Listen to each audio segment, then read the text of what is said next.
Simple. ప్రార్థన చేయడం, దేవుణ్ణి స్తుతించడం, దేవుని వాక్యాన్ని ధ్యానించడం, దేవునికి సాక్షిగా జీవించడం. చాలా సింపుల్.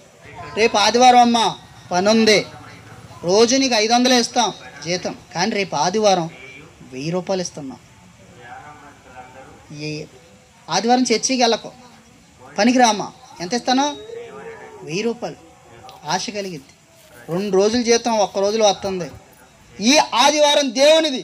నువ్వు అనుకుంటే నీ హృదయంలో ఎవరికి ప్రాధాన్యత ఇచ్చావు, ఆ హృదయాన్ని చూస్తాడా దేవుడు. ఇది నా రోజని నా యొద్దకు వచ్చారు.